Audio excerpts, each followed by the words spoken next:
All In returns for a second year at Wembley Stadium in London on Sunday. Chris Graham here in Augusta Free Press. We had our staffer Ray Petrie do a preview today, breaking down the show match by match, and I thought it'd be fun for me to jump in and give my thoughts as well on this show. I love the card. I think it's a solid card from top to bottom. This year's show, I mean, it's going to be weird to say this. This year's show is not going to have quite the same buzz as last year's show. Only 50,000 tickets sold at this stage. There may be a few thousand more in walk up between now and Sunday. But last year's show drew between 72 and 81,000, depending on who you believe. Uh, and was set a lot of records in that respect. Certainly the biggest non-WWE show ever held. Um, but this show should be from top to bottom again. It's in this for those planning to tune in. Remember that England is a few hours ahead of us time-wise, so this show will start for people in the States, East Coast at 1 o'clock, and go back from there to, folks on the West Coast will be waking up and having breakfast, getting ready to watch All In at 10 o'clock in the Pacific time zone. But yeah, 1 o'clock Eastern start for the main show, and actually the pre-show will start I guess at noon. Let's start going down this card with the pre-show. The only match that we have right now confirmed on the pre-show. This is going to be a long day, as far as how Sunday is going to go from a wrestling standpoint. Chris Statlander and Stokely Hathaway in a mixed tag against Willow Nightingale and Tomohiro Ishii. I hate mixed tag matches. On paper, they may make sense, but then in reality, they don't make any sense. They're two singles matches. And then in this one, it's just a gimmick with the manager Hathaway and Tomohiro Ishii, who really, it feels forced that he has any involvement in this back and forth between Willow Nightingale and Chris Statlander. This is a match designed to get some heat on Hathaway. He managed for a time Willow Nightingale, Chris Statlander as baby faces, and then split them apart by having Statlander turn heel. Um, as far as how I think this one will turn out, uh, you know, I I imagine that this match is probably designed to put the beat down on Stokely Hathaway. So and he would be the one of the four in this match to take a pinfall and have nothing to hurt him out of that. So why not have him take the loss? And as a result, Willow and Tomohiro Ishii get the win. But this is just a match to get the crowd a little into it. And that's about it. Moving over to the main card. And this match, yeah, it wouldn't surprise me if this match is one that ends up on the pre-show. For the FTW Championship, Chris Jericho, the champion, defending against Hook. It seems logical that this is if this program has been forced upon us for any reason, it's to get Hook over. He lost the title to Chris Jericho, this FTW title that's something created by his father Taz close to 30 years ago when ECW was still around. Uh, Hook losing this to Jericho, they've been engaged in this program for a while. It makes no sense to have Jericho defend and keep the title, uh, and do so by derailing a young star like Hook, who just recently started talking on TV. It's, like taking his first steps. So I would presume a Hook win in this one. London ladder match for the AEW World Trio Championship, and this is bad booking from the start. It's a trios title match with four teams: the Patriarchy, the champions defending against the House of Black, and the Bang Bang Gang, and then Pac and the BCC. This is a match that whatever amount of time it gets, and it probably gets a good 20 minutes to play out with all these teams in there. It's going to be a waste of time. I don't know that the trios division, such as it is, needs a title. I'm not sure we need a trios division. Trios matches should be matches that are there for blow-offs and really just use them to set up feuds occasionally. Tony Khan uses them way too often in that respect. But as far as predicting a winner here, I'll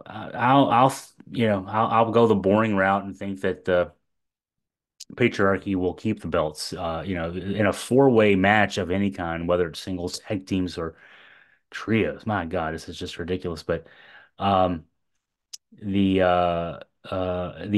four-man matches are usually there to let the champion lose without taking the fall. I don't even care. I mean, I'm sure it'll be entertaining, but whoever wins, it just doesn't matter. For the TNT Championship, a coffin match, Jack Perry versus Darby Allin. I wrote a column earlier this week. There's talk about, and I hate that this talk even gets out. This is part of kayfabe I wish still existed.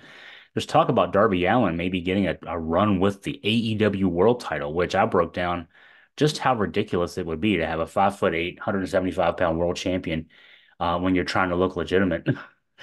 Jack Perry's even smaller than that. The TNT Championship seems like it should be for the smaller guys. I don't want to knock the smaller guys. It's just the smaller guys shouldn't be world champs. They should have their own division, kind of like in TNA when they had the X division. MLW has a middleweight champion. WWE for a while had a cruiserweight champion. They've gotten away from that. But so that said, with talk about there being a Darby Allin title run, complicates things here. On the one hand, do you put the title on him and then he goes and wins the world title in a month? He's got a world title match coming up at the show in New York coming up next month on Dynamite. Or do you have him lose and then go in wounded into a world title match and then win the title? He can't. Can he lose to a Jack Perry and then be seen as a legitimate world champion? There's questions in both ways. Even a schmoz type loss here, where there's a run in, a referee bump, whatever crap has to happen for, to take the sting out of a loss. It's still a loss in the end. And so, but then if he wins the title, then he goes and wins the world title, you have to have a tournament. And Tony likes tournaments. So given that Tony likes tournaments, let's go with Darby Allin winning this match. Um, Next match, at least that we're reviewing here, we don't have the match card order officially yet. That's probably going to be official when they post it up in the backstage there at Wembley on Sunday morning. But the TBS Women's Championship match, Mercedes Moné and Dr. Britt Baker, DMD. How I see this going, I think that Britt Baker has to be used to put over Mercedes Moné. I don't think there's any question about that. And Monet gets the rub from beating a former world champion in AEW, and do it in such a way, though, of course, with Mercedes being a clear heel, do it in such a way, maybe with outside interference from her new bodyguard Camille, that it doesn't take too much shine off of Britt Baker. Maybe even perpetuates this feud a little bit longer and gives us more reason for these two to be engaged. I think it took a while to get this feud heated up, but I like where it's going right now. But yeah, I think that I think you got to keep the belt on Monet if it's up to me. Next match we're reviewing is the American/International Championship match. The current champion Maxwell Jacob Friedman MJF against Will Ospreay. This is one I would have. I would have it as the main event. They're not going to have it as the main event. They're going to have the world title as the main event. But I would not want to follow this match. So this match is not even going to be the second to last match. You can't put if you're booking this show right, you can't put this match and then have Swerve Strickland and Bryan Danielson because that would overshadow them. Um, so got to put this one close to the front of the card, at least in the middle of the card, even though it deserves to be the main event. Ospreay's going to get the win. He's a future world champion, unlike Darby Allin. God forbid they put the title on Darby Allin, but Ospreay is a future champion in this division, and because MJF got the win in the first match between these two, right before the 60-minute time limit would have come up in a awesome match on Dynamite. I hope they have a similar match here on this one, and that Ospreay gets the win, and then they're 1-1, and then when Ospreay wins the belt in a few months, the big belt that is the AEW belt, world title belt. They're 1-1. We have to have the rubber match, right? So that'll be something fun to see down the road. But I think Ospreay gets the win here, and it's clear he'll get the win here. Just the only question is where is this match on the card? If it's me, it's before this match. The AEW World Tag Team Championship is another schmoz of three teams Can't you just put two teams together? The Young Bucks, the champs, who've defended the titles once in the last 5 months against former champs FTR and another group of former champs, the Acclaimed. As I mentioned earlier, usually when you have a multi-person match for a title, the reasoning for that is so that the champs can lose without having to be pinned. And so I think it would be pretty clear that either FTR or the Acclaimed gets the belts here.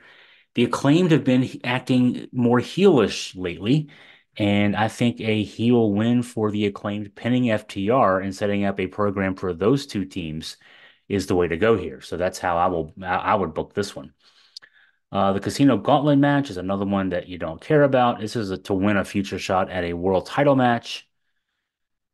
And, they've had these matches for so long, and the win doesn't really do anything for whoever gets it. Right now, we have four participants announced: Orange Cassidy, Mark Briscoe, Kyle O'Reilly, and Hangman Adam Page.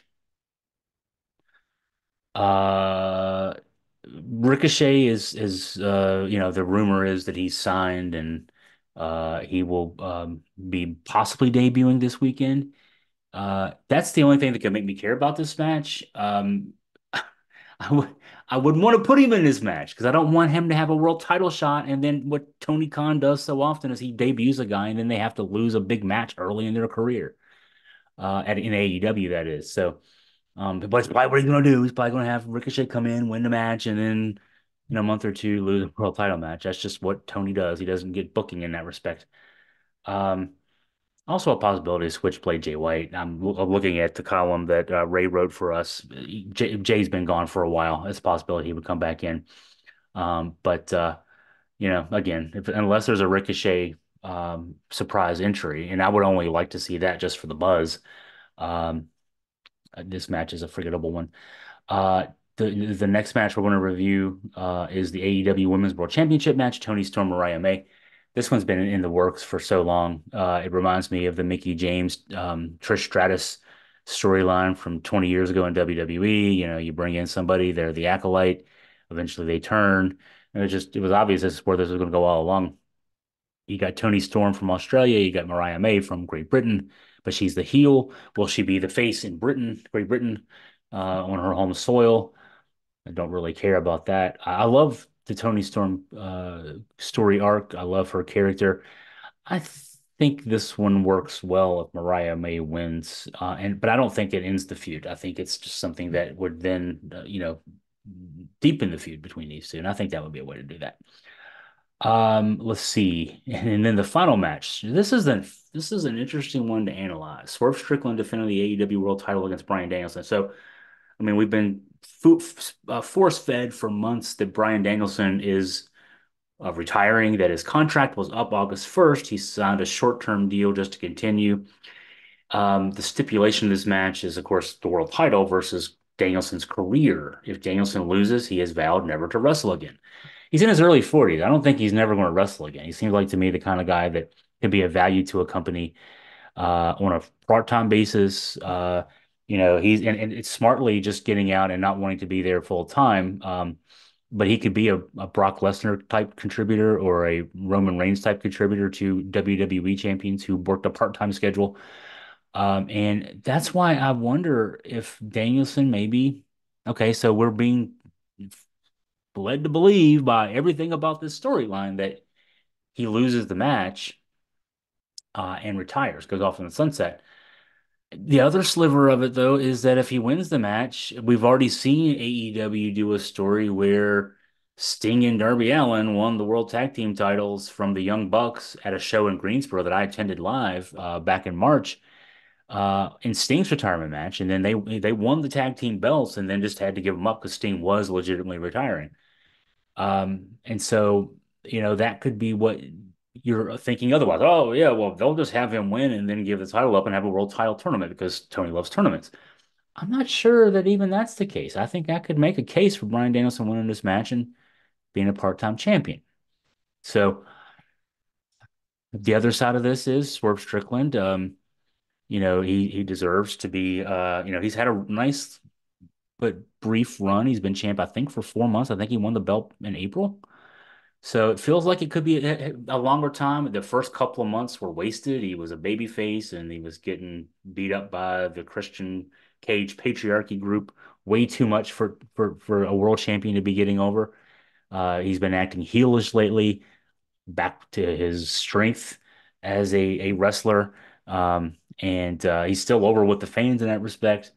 But yeah, I don't know. I can go either way with this. So I'm gonna leave that one up in the air. If you put a gun to my head, I guess I'd say I'm gonna have if I have to call something, I'll say Bryan Danielson gets the win and is the world champion after the end of this show. So let's see. So again, that is